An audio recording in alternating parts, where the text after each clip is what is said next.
Assalomu alaykum, hurmatli hamkasblar. Bugungi vizual tahlilimizga xush kelibsiz.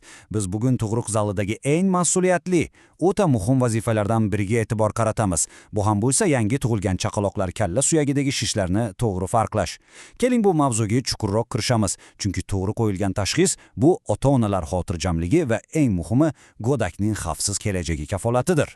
Bugungi rejamiz qisqa va aniq. Birinchi, vizual belgilar va ularning kelib chiqish mexanizmi.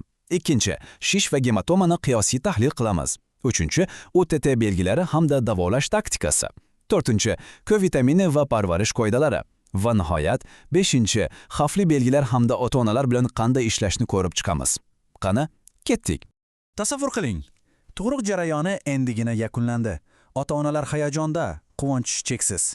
Lekin birdan chaqaloqning boshida sezilarli darajada katta shish borligini ko'rib, ularni vahima bosa boshlaydi. Yosh shifokorlar uchun esa bu o'ziga xos sinov, to'g'rimi? Bu shunchaki o'z-o'zidan o'tib ketadigan oddiy tug'ruq shishimi yoki tezkor nazoratni talab qiladigan xavfli kefalogematoma?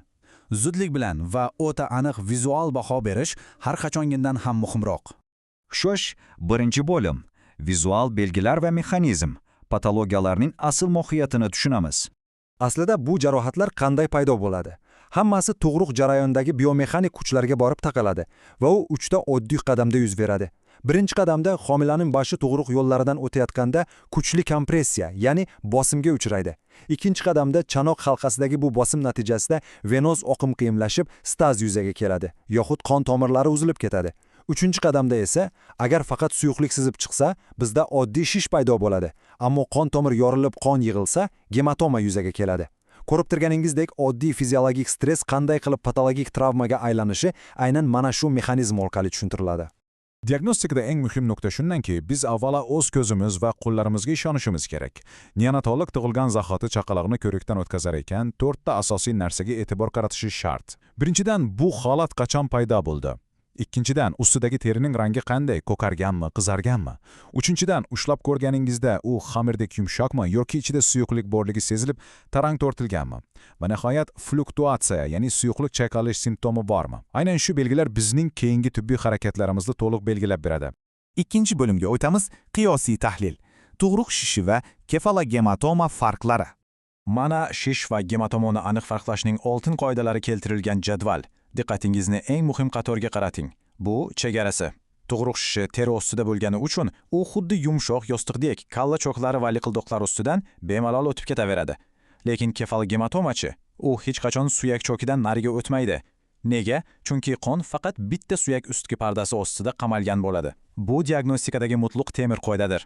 Shuningdek, oddiy shish adigi 2-3 kunda so'rilib ketadi va shunchaki uyda xotirjam kuzatishni talab qiladi. Gematoma esa haftalab turishi, ba'zan esa xirurgik punksiya kabi ancha jiddiyroq yondashuvni talab etishi mumkin. Uchinchi bo'lim, OTT belgilari va davolash.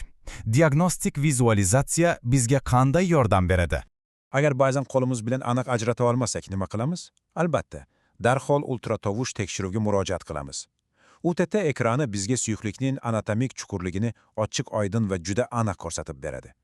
Chap tomonga e'tibor bering, oddiy shishda suyuqlik faqat yuzaki qatlamlarda teri ostida diffuz tarqalganini ko'ramiz. O'ng tomonda esa qon massasi xuddi pufak kabi periost ostida qamalib qolgan. Shuni unutmangki, OTT nafaqat qonning qayerda ekanligini ko'rsatadi, balki gematoma ostidagi bosh suyagida sinishlar yoki yoriqlar yo'qligiga ishonch hosil qilishimiz uchun ham beqiyos vositadir. Endi yosh hamkasblarimiz uchun eng muhim amaliy maslahatlardan biri shoshqaloqlik qilib invaziv muolajalarga erta kirishish. Bu eng katta va xavfli xato. Hech qachon gematomani birinchi 7-10 kun ichida teshishga, ya'ni punksiya qilishga urinmang. Qolaversa, har qanday tug'ruq shishini uqalash yoki massaj qilish qat'iyan man etiladi. Erta punksiya qilish faqat qayta qon ketishiga va eng yomoni mudish infeksiya tushishiga olib keladi. Bu o'rinda bizning eng kuchli qurolimiz bu shunchaki sabr qilishdir. To'rtinchi bo'lim. K vitamini va parvarish qoidalari. Asosiy tibbiy protokollarga to'xtalamiz. K vitamini jarohat olingan bunday chaqaloqlar uchun o'ziga xos birinchi himoya chizig'idir. Travma xavfi bo'lgan har qanday chaqaloqqa tug'ilganidan so'ng dastlabki soatlaridayoq Kanakion kabi preparatlar mushak ichiga kiritilishi mutlaqo shart. Xo'sh, nima uchun aynan birinchi soatlarda? Chunki bu preparat qon ivish jarayonini tezda barqarorlashtiradi. Natijada kefalogematoma ichiga qon oqishi darhol to'xtab, ommaviy ichki qon yo'qotishlarning oldi olinadi. Albatta, dori-darmondan tashqari jismoniy parvarish ham xuddi shunday hal qiluvchi ahamiyatga ega. Asosiy qoidani eslab qoling. Jarohat sohasiga umuman teginmaslik kerak. Hech qanday massaj, hech qanday issiq kompresslar mumkin emas. Bu faqat ahvolni og'irlashtiradi. Bolani yotqizganda ham shishgan tomonga aslo bosim tushmaydigan holatni ta'minlashimiz, ya'ni pastoral terapiya qo'llashimiz zarur. Yana bir e'tiborli jihati, yopiq bo'shliqdagi qon so'rla boshlanganda parchalanib kuchli sarig'lik, ya'ni giperbilirubinemiya chaqirishi ehtimoli katta. Shuning uchun chaqaloq terisining rangi doimiy nazoratda bo'lishi va ehtiyoj tug'ilganda tezda fototerapiya boshlanishi shart.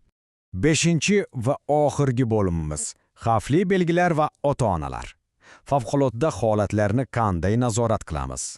Shifokor sifatida biz har doim hushyor bo'lishimiz kerak. Ekranda ko'rib turganlaringiz shoshilinch aralashuvni talab etuvchi haqiqiy qizil bayroqlardir. Agar gematoma ko'z o'ngingizda to'xtovsiz tez kattalashayotgan bo'lsa, yoxud chaqaloqda qon yo'qotish, anemiya yoki gipovolemiya belgilari sezilsa, zudlik bilan yordam ko'rsatish kerak. Yoki jarohat o'rni qizarib, isiy boshlasa, bilingki bu infeksiya va yiringlash, ya'ni abses boshlangandan dalolat beradi. Bu xavfli belgilarni o'tkazib yuborish og'ir nevrologik va tizimli asoratlarga olib kelishi muqarrar. Va nihoyat ota-onalarga nima deymiz? Odatda ular juda qattiq qo'rquv va stressda bo'lishadi. Shifokor sifatida siz ularga ishonch bilan taskin berib shunday deyishingiz kerak.